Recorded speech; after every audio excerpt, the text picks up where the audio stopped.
Hello everyone, this is MMA Interesting Prospects podcast. Today our guest is two-time PFL Europe tournament champion and undefeated fighter Jakub Kaszuba.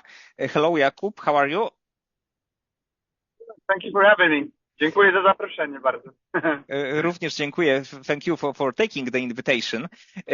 You had like amazing success in PFL. It's like a super interesting story. But let's start from your beginnings in your career, like overall amateur and pro career, because you are of course a Polish fighter, but you start your career in US. So if you can tell me when did you move to this country? It all started long ago, 2004, and I came here to the U.S. with my mom, and my dad was already here for a year. And yeah, I guess I've been living in the United States since I was 8, 9 years old. So 2004 is when we moved. And we moved straight to Jacksonville because that's where my dad got a job that would sponsor his visa. That simple. So all the time in Jacksonville, in Florida. Yes, I love this place, man. I don't like Orlando. Tampa's okay, and fuck Miami. Because you were like super young when you moved, so I believe that you started like your journey with combat sports in the US. I guess I started in Poland because I did karate in Poland and gymnastics. Because my dad, he finished physical education school in Poland, AWF Warszawa. And yeah, he just always trained me as a kid, and it's something we love doing together. And I love watching, Dragon Ball Z, Power Rangers. So I was always very combat oriented. And you had your first amateur fight in 2015, so it was quite a long time ago, 10 years ago. And at that point, how many like years or months or training did you have? Well, I guess I did wrestling in high school. I got second in state. I was also doing in high school boxing, and I won Golden Gloves at the age of 16. I was practicing boxing and kickboxing since I was pretty much 11, 12 years old and competing in boxing and kickboxing. Yeah, so I've been doing this shit a long time, very long time, and I love it.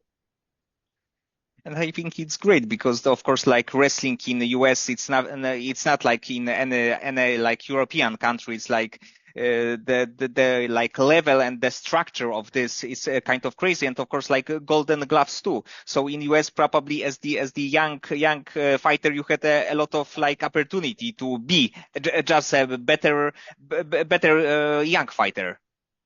Yeah, I mean the competition is crazy. In Florida especially, I'm fighting white boys from Gainesville, rednecks. I'm fighting, blacks from the inner city. I'm fighting Puerto Ricans from the island. So it's a lot of diversity, a lot of great athletes. So it's, yeah, definitely in terms of competition in boxing and then wrestling, Florida isn't the best wrestling state, but it's very athletic, right? So it's competitive.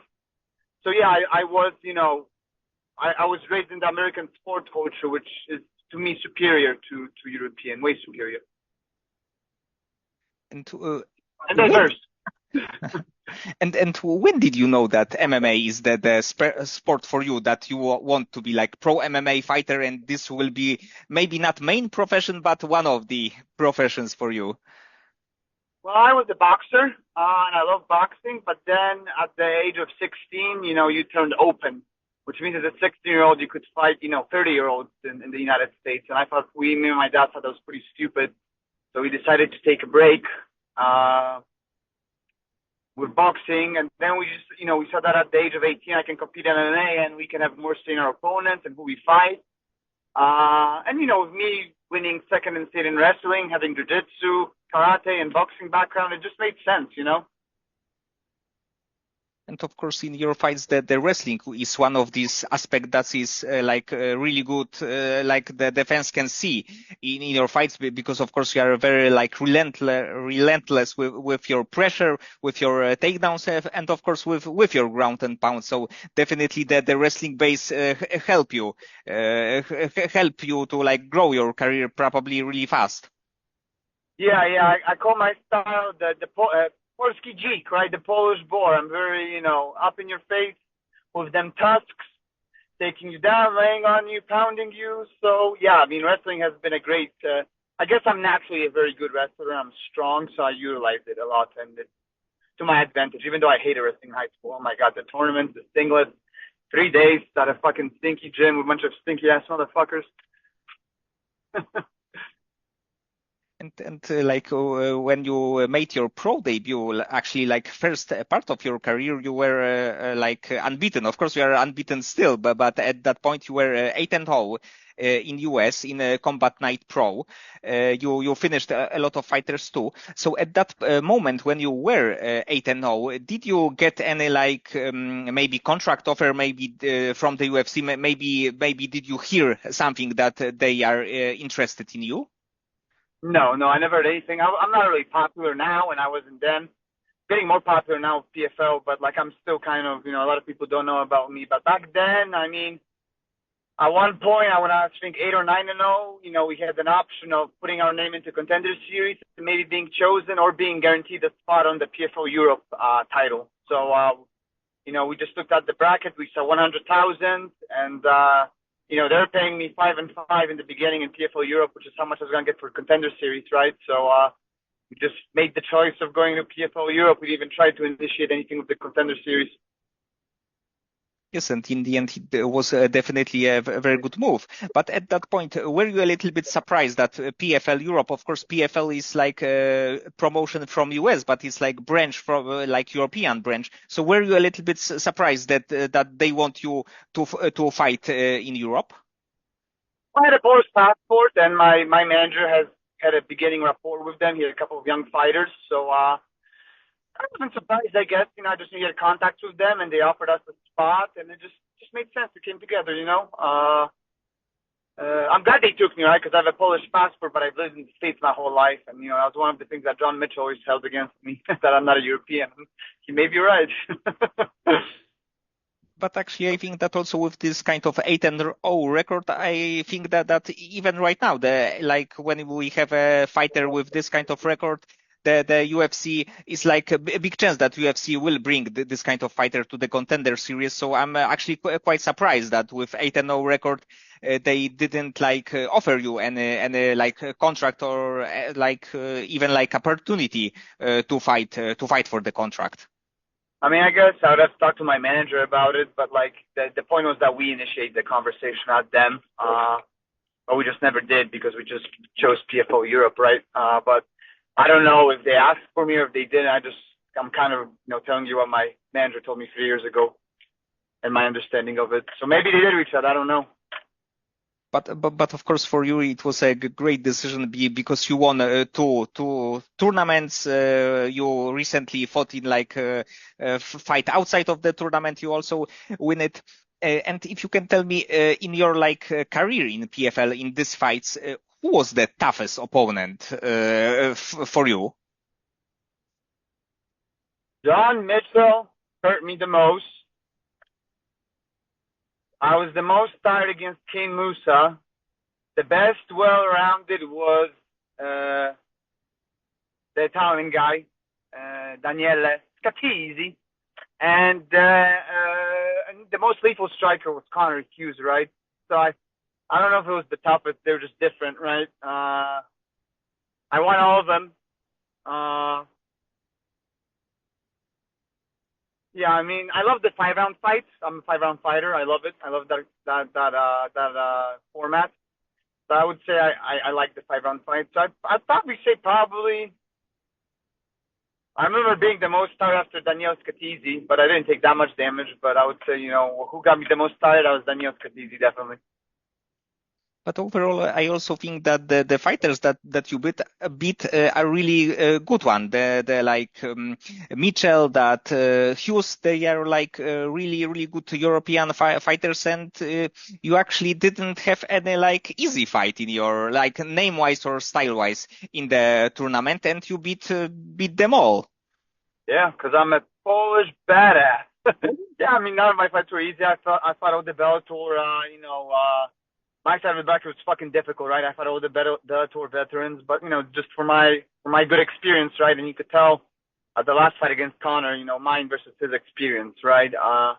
And then my last fight, I get to experience someone who is even more experienced than me, that last guy, right? So it's all about perspective, I guess, or number of fights. But also like even record-wise, because you have 3 finishes in these fights, and like record-wise, you finished the best fighters. Yeah, I guess the most important fights are really get ready, right? And yeah, I guess that's all I can say about it. If I know it's like the finals, I'm training to win and get a finish, and it's 100 grand versus then it was like 11, 12 with a win. So it's money is a hell of a fucking motivator, right? Yes, yes, definitely. And your last fight was like in like regular PFL. It wasn't like the tournament. And what do you think about this fight a little bit after against Sergio Cosio? I mean, I definitely came back too early after my injury. I'm still glad I did it because it gave me a go to train, get ready, and I'm in shape now and I can get even better ready for my next fight. But I definitely came back prematurely, and you could tell with my gas tank. I'm going through a hard time with, I'm going through a divorce. So before that fight, I was not really concentrated on training, but I did my best, and that's another aspect that showed in that fight where I didn't perform as I wanted to. But in the end, he's a very good guy, right? And you can, 50% likely you can get a good Sergio, or you can get a shitty Sergio. And I was ready for the good Sergio, and I got the good Sergio. The guy that beat, Jesse Parker, whatever his name is. That guy who's got 25 wins, right? And only 10 losses. Yes, yes, and he actually before the fight against you, he lost one fight, but before this, he was on a really long winning streak, and like you said, he's like veteran of the game. Yeah. So I think that it's good to have someone like this in your record. I agree. He got to share the cage with me. He was a very nice guy, and I had to buy him an Uber on the way back because his driver left him with his team, and he didn't have internet. He didn't have nothing, so. I got us a big XL Uber with my team and him, and we went to the airport together in Philly. And when would you like to fight next? And do you have maybe any like name in your mind? He gives me, just November. I want to give me a date in November, and I want to know now so I can get ready. And yeah, I mean, I'm already back to training, and I love it. My foot's feeling good. I'm feeling good. Yeah, just give me a card in November, and then let me enjoy fucking Thanksgiving and Christmas, bro. Actually, I think that PFL can give you I mean, they have a really good roster in like PFL Europe because you fought against really good fighters. But I think that like even PFL from US, let's say, that they also can bring you some big name, maybe some prospect like you, maybe like UFC veteran. I think that it would be like also great to have this kind of fighter on your record. So I think that they can give you some good challenge. Yeah, definitely. I want to fight in the US. I love PFL Europe, the organization. I love those dudes over there, but like I just don't want to fucking fly to Europe, 10 to 14 hours. 2 layovers. Yeah, fuck that. It was a 2-hour flight from Jacksonville to Philly, and a 1-hour drive from Philly to AC. So it's way more comfortable, if I may say, at the least. And can you like tell me, do you have more fights on the like more than one fight on your contract with PFL? I got one more fight in my contract right now, and then I got that contract. They have the option to renew. And then I'll have another 2-fight contract next year unless they put me in the attorney, right? I don't know what they're gonna do. My spot in the attorney is not guaranteed. So it's, I think, kind of crazy because you are one of the actually, of course, the faces of PFL Europe, but I think that overall with 15-0 record, a lot of good wins. I think that you should be like a sure name to be in the tournament or even like overall big fight. I agree. So I hope the big boss will put me in, not put me in, coach. But it's up to the discretion. If you want to put me in, championship series, that's cool with me too. Just give me a directive and let me get prepared for it, right? Enough time so I know what to look forward to. Maybe even like Usman Nurmagomedov against Paul Hughes, the winner of this one. Okay, yeah, sounds good to me.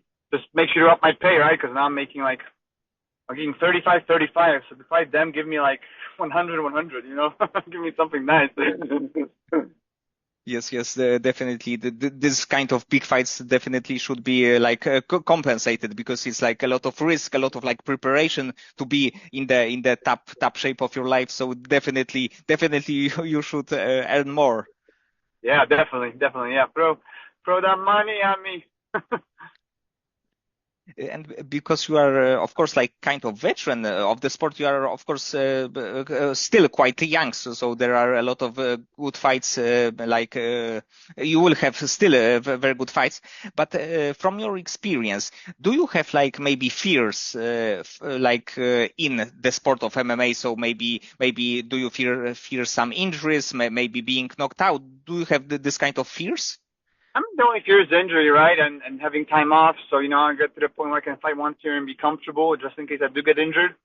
I'm definitely not there yet, and that's why my day job as an auditor for the state of Florida. But yeah, I want to get paid like 100 a fight and then guaranteed. So, then I can start thinking about, training full time and not worrying if I get injured, in the season or before I fight, right? Because I can live off at least one fight and, I'd like to have more, right? Because you get more money and, I'm in my prime. I only have so many fights and so much time, right? So yeah, I'm hoping, I'm afraid of injuries. Yeah. I mean, who shouldn't be in this sport? It's a motherfucker of a sport. And if you can tell me, what do you do in your job as the editor? So we audit financial statements of schools and universities in the northern Florida, and then during the summer we do like operational audits. So we make sure they obey state law in terms of spending and procedures and stuff like that. A lot of analysis and law reading. So it's like your full-time job. Yeah, yeah, I'm full time, 40 hours a week. And when you are in the training camp, do you still do like all the time in your regular job? No, no, I reduce them. I'll do like 5 hour days, 8 weeks out, and I got a lot of time because a lot of time I can take off because I work for the government, so it works out perfectly, and I got good insurance. Yes, yes, it's great because sometimes there are like like issues from the like fighter's perspective to combine both things, like your job as the MMA fighter and also your like regular job. So it's good that you can do this and like work a little bit less when you are in the training camp. Yeah, exactly. I can really focus. So definitely with 15-0 record and beating really tough competition, I think that you should be overall on the radar of the UFC. So if you can tell me, do you plan to go this promotion maybe next year, maybe in like near future? I plan on going whoever pays me the most. Uh, I mean, based off the second contract I have with the PFL, I'm making a lot of money. I don't think UFC would pay me that much money, how much PFL is paying me. So, I'm gonna go where the money is, right? So if they want to pay a little more, then I'll go, right? That's it's a business, and I want to make a living out of this, and I take a lot of damage. So, I don't really care for the prestige. I just, at the end of the day, it's as an auditor, it's about those numbers. So if you would stay in PFL, I think that right now you should be in the like the main phase actually in the lightweight division. And they even like last night there was a like PFL tournament final, and I think that you would do pretty good against these fighters. I think so too. I'm at that level, right? Just a matter of PFL paying me the money to verse those guys, and yeah, I mean soon I'll be there. I mean, I'm hoping to be in the tournament next year, so that'll be cool. And also I checked like topology record, and right now you are number 107. And when I checked like the fighters who are a little bit higher in the rankings, I also think that you could that you should be favored in these fights because we have like Mats Burnell from PFL, Raush Manfio. There is even like 102 number Conor McGregor, but of course he's let's say not really active fighter. But when I checked this like lightweight fighters, I think that you overall should be much higher than 107. Of course, there is like a different kind of like algorithm for this. But in the end, I think that right now you who knows, maybe like around top 50 in the world. Yeah, I definitely agree with that assessment. Um, yeah, I don't 100% understand the topology rank, but you know, yeah, I definitely feel like I could fight the top people in the PFL, right? And in terms of how they're in the UFC, I mean, I don't know, right? Who knows? No one knows. uh, I mean, definitely when you look at the UFC top five, it's like they be there. I feel like there's a lot of older fighters that should definitely be out of there, and I think like the UFC, 6 through 15 are like should be there in the top five somewhere instead of the guy, the legacy that they have in there, which I understand, right? Because they sell tickets. But yeah, for me, I feel like I can fight with the best in the world. That's what I do. And Sergio Costa, for example, is he's one of those guys that sure on paper he's a journeyman, right? But he's a very good experienced fighter, uh, and I think I did good against him. So I did what I needed to do. And if you can pick one fighter from like dream fight, it can be fighter from UFC, from PFL, any organization. Who would you like to pick for this kind of fight? Didn't Who's the English guy who just won the title yesterday? Him. Alfie Davis. Mm-hmm. Did you watch the fight? Because I didn't. No, but I was like quite surprised that he Yeah, won. I was too, but it seems like MMA community is trying to figuring out these Dagestanis and Chechenians, the Caucasian Russian fighters. So I feel like they got to switch something up. And did you ever get any like contract offer from the biggest promotion in Poland, KSW? No, I never did. They kind of wanted me to make an offer, but my manager didn't want me going over to Poland just because and then the top KSW stars go to America, right? UFC. So and what's the point of going to Poland now? I don't think I'll be making. I mean, they don't pay fighters that much. Maybe I'll be making more on sponsor deals, possibly, but it also means zloty, not in dollars. So making dollars, and if I build up my American name, I'll be making more money in America as well. So Yes, but I think that overall it would be like interesting to see you in this promotion. But of course, if the money would be right. yeah, and from what I'm hearing, it's not the best, but I really don't know, honestly, to be honest. And if you can tell me more about your like training routine, training regimen when you are in the training camp. So how many times in a week do you spar, and how like regular day in your training camp looks like? I know that every day is a little bit different, but if you can tell like a little bit more about it. So Monday I do legs, Tuesday I do arms, or no, Monday I do arms, Tuesday I do legs, Wednesday I do hands again. Thursday is my rest day. Friday I do legs. Saturday I do legs. Sunday I have wrestling day. And then in terms of MMA, Mondays and Fridays is sparring or rolling. Wednesday night is Wednesday morning afternoon is technique, wrestling jiu-jitsu technique. And then Tuesday, and then Tuesday is pads, and that's also Saturday. Saturday is also pads. And I always, anytime I do some type of MMA, like 5 to 10 rounds of pads or sparring, then I also do conditioning for 40 minutes, like swimming. Well, I swim for an hour, and I do that once a week. And then I like to get it like a run, 5 mile run, or like 40 minutes of assault bike. If that hopefully you understand like my regimen. If you got any questions, just ask. Yes, and in the like sparring days, who gives you the toughest round? Who gives me the toughest round? Yes. Well, 5 weeks out, I start doing this thing called the Shark Tank every Friday, and I get two guys around, and they just beat the shit out of me, and I fight them. And they switch out too, so they're kind of fresh every round. So that sucks. But like overall, who gives me the best rounds? Let's see. Preston Parsons, he's a UFC fighter. We got Steven Kozlov, Ramon Tavares. They're also in the UFC. There's a lot of guys, and depending on the day, if I'm tired from my legs and I'm going against a wrestler, they'll give me the toughest time, So, but they're all good. We got a lot of good amateur and low level pro guys, and yeah, I think they're better than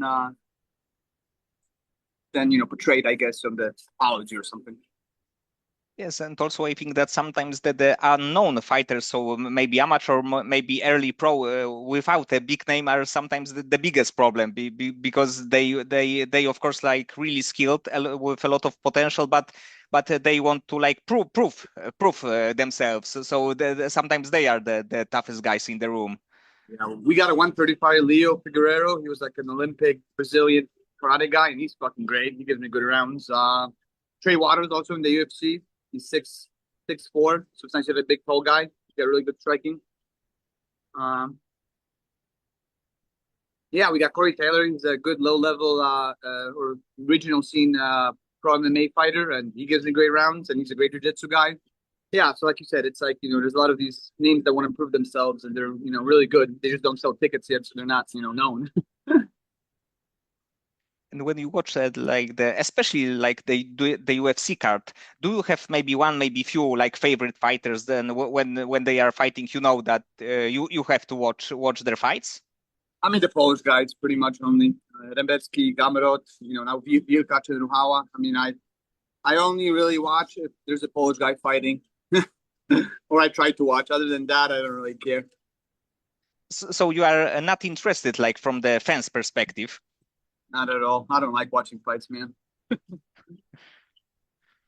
And about Mateusz Gamrot, what do you see next for him? Do you think that he will like get in like the get in that title picture and maybe fight for the UFC title? I don't know. I mean, he's always game, right? He's always dangerous. Just a matter of does UFC want to give him the title, right? What was his last fight? Who did he fight last? Do you recall?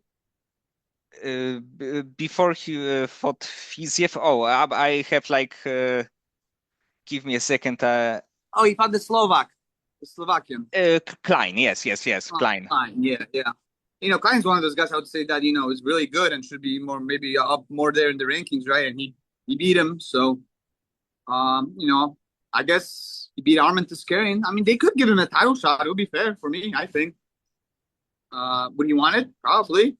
So yeah, I mean, I could see him fighting for the title, but they'll probably give him maybe Charles Oliveira or Chandler. I think probably that's more likely for the UFC. I think. Yes, I think that it would be great because he got, of course, great career. And at what moment it was like 2 years ago, he was a backup for the rematch Islam against Charles, but when Charles get injured, the Alex Volkanovski took the fights. So even if the Gamrot was officially backup, unfortunately the fight didn't happen. Yeah, which sucks. I remember it was pretty confirmed, right? And they just took it out from under him. Yes, it was definitely not a like fair thing to do. Yeah. And Gamrot is sweet because he's always ready. He gives good fights. Yes, definitely. And when you have a little bit more free time, of course, you are like pro fighter, you have a job, so maybe the free time is not much. That you don't have really much of the free time. But when you have, what do you like to do with it? I love video games, man. I love video games. I love movies. Very often I'm just tired, sitting on the couch. So some type of easy dopamine. I love playing strategy games, like Crusader Kings, Europa Universalis. They call them like autistic map games. Yeah, I love those. But then, I'm playing Battlefield 6 now. It's fun. Yeah, so like I'm a video gamer, and then I love spending time with my family whenever I can. And probably because you are like busy guy there when you have it, it's like super hard to do something that you need to think a lot, right? Because we know that when somebody is tired, it's like watching something or something, let's say, easy to do. Yeah, I guess, I don't really like going out because my body's so destroyed and tired, and I'm always moving, especially with the job. So yeah, I'm not really an outgoing guy at night. I mean, normally I would be, but like, this in life now I can't be. I gotta rest. I want to rest. It's hard sometimes even doing giving obligations to my friends because I'm like, dude, fucking be, bro. And do you have something like bucket list? So the list of the things that you would like to do before it will be done? No, I want to have fun. I want to make money. I want to have peace. You know, yeah. Those are simple goals for me. And spend time with my family. Mm. Do what I want to do, and train. I love to train, and then get some money from it. And like about visiting countries, because of course you were in Europe a lot in last few years because of like tournaments. But is there any kind of any country that you would like to visit? Not fighting there, but just to visit? I just want to go to Poland, man. I love Poland. I love going vacation there, and I like teaching seminariums or classes. Doing like I did one last time I was there and I really enjoyed it. So hopefully I'll get to come back soon and do it. But yeah, I love spending time in Poland. It's peaceful. It's nice. I love the place. I love the country. I visited Western Europe and it's a piece of shit for me, so I don't want to go back there. People want to go to Asia, maybe Japan. Never seen it, or Korea, maybe even Thailand. Train Thailand, but like, I don't, if it's free, I'll go. I'm not gonna pay with my own money. Yeah, I really just want to go back to the fatherland and visit. Yes, actually, a lot of people go to Thailand. A lot of people are living there, like fighters. But of course, sometimes they are taking like few weeks training camps there, and they're probably outside of US. This is actually the best spot to be, like Thailand. Mm-hmm. But if I want to do a training camp, I'd rather do it in the US. Go down to Miami, Coconut Creek, KPT, or yeah, I don't want to go abroad, man. I like America and I love Poland, and that's it. Everything else can kind of whatever. And did you train in ATT? No, I didn't. I never have. I tried going down there this past couple of months, but now they only accept people who do full camps there. But with my work, I can't go and train down there for long. So maybe eventually in the future I quit my job. Who knows? I'm open to it, right? Okay, Jakub. So many thanks for the time and for conversation. I hope that you will get your next fight will be like big one, maybe tournament, maybe some outside of tournament, but of course like a really big fight and really well paid fight, and that you will remain undefeated. Thank you, Marcin, for having me. It was great, and yeah, I hope so too. So thank you for the kind words.